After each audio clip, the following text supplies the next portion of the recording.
start by saying that civics education was always important, uh, but somehow or another along the way, they took it out of our schools, and as a consequence, there are people who sometimes, for example, I'll give you one example. People come up to me and ask me, "Hey, Harold Dutton, you still the state representative?" I say, "Yes." They say, "How's Washington?" And I say, "Washington?" They say, "Yeah, where you go?" I said, "No. I go to Austin. It's the state capital. I'm a state representative, just as you said, but so I have to explain to them the difference." There are people who simply don't know that, and there's no way to learn it except through a civics education class. Oh my gosh, civics education is extremely important. It's important to educate kids on, or youth, on democracy, on the importance of voting, on the importance of understanding what's going on in your community. Because if you don't understand what's going on in your community, if you don't understand how to fight for your community, you'll fail. One of the most important things that we had in our educational system at one time was teaching civic engagement and the importance of it. And currently, it's like the miseducation of kids right now, because that's truly what it is. I don't care what color you are, they're losing it.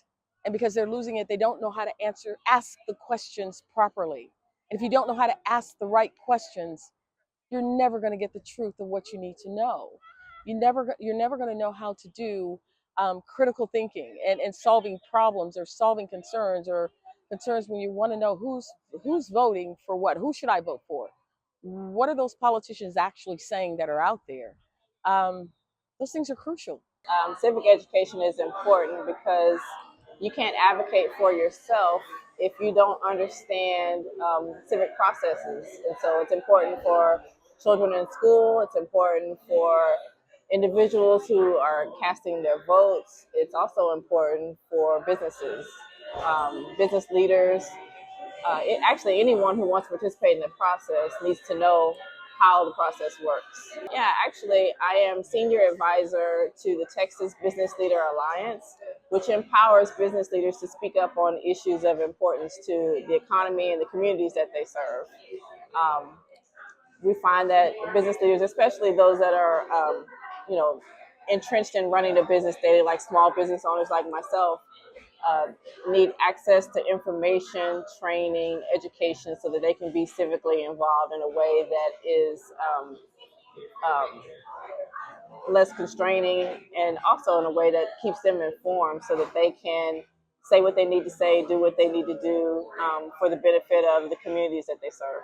Yeah, we find that a lot of business leaders want to get involved, want to speak out, and just need to know how the process works. For example, the Texas legislative session is coming up, and with civic engagement, you need to know what bills are being filed, what that process looks like, hearings, how to provide testimony, um, how to know which of your legislators are serving on which committees, and what that means. When you go to Austin to speak up, you have to know what you're doing. The process can be convoluted and confusing. So with a little education, anyone can be an advocate for the things they care about.